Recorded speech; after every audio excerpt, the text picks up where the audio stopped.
கடவுளுடன் காலை வணக்கம்.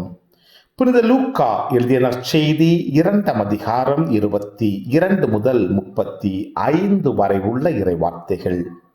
மோயிசன் சட்டப்படி தூய்மை சடங்கை நிறைவேற்ற வேண்டிய நாள் வந்தபோது இயேசுவின் பெற்றோர் குழந்தையை ஆண்டவருக்கு அர்ப்பணிக்க எருசலேமுக்கு கொண்டு சென்றார்கள்.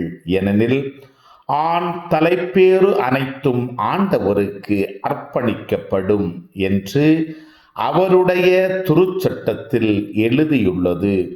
அச்சட்டத்தில் கூறியுள்ளவாறு 2 மாடப்புறாக்கள் அல்லது 2 புறா குஞ்சுகளை அவர்கள் பலியாக கொடுக்க வேண்டியிருந்தது. அப்போது எருசலேமில் சிமியோன் என்னும் ஒருவர் இருந்தார். அவர் நேர்மையானவர், இறை பற்று கொண்டவர், இஸ்ரேலுக்கு வாக்களிக்கப்பட்ட ஆறுதலை எதிர்பார்த்திருந்தவர். தூய ஆவியை அவர் பெற்றிருந்தார். ஆண்டவருடைய மெசியாவை காணும் முன் அவர் சாகப் போவதில்லை என்று தூய ஆவியால் உணர்த்தப்பட்டிருந்தார். அந்த ஆவியின் தூண்டுதலால் அவர் கோவிலுக்கு வந்திருந்தார்.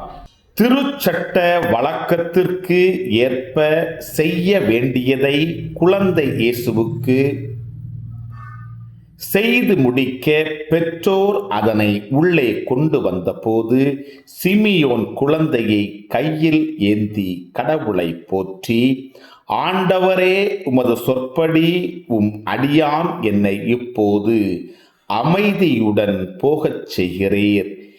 ஏனெனில் மக்கள் அனைவரும் காணுமாறு நீர் ஏற்பாடு செய்துள்ள உமது மீட்பை என் கண்கள் கண்டு கொண்டன. இம்மீட்பே பிற இனத்தாருக்கு வெளிப்பாடு அருளும் ஒளி. இதுவே மக்களாகிய இஸ்ரேலுக்கு பெருமை என்றார்.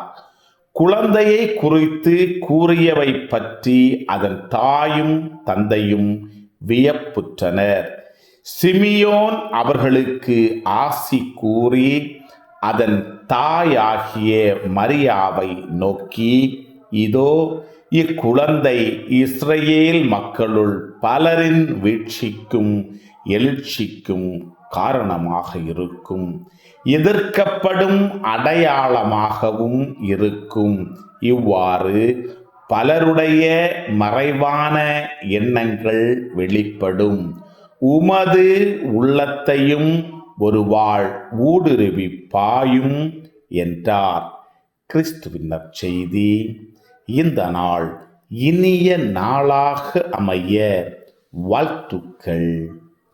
பல பல பல புதுமைகள், பெருமைகள், இனிமைகள் இறங்கிய நல்ல நாள், ஒரு நல்ல நாள், நம் தேவன் தந்த நாள். இது நல்ல நாள், ஒரு நல்ல நாள், நம் தேவன் தந்த நாள்.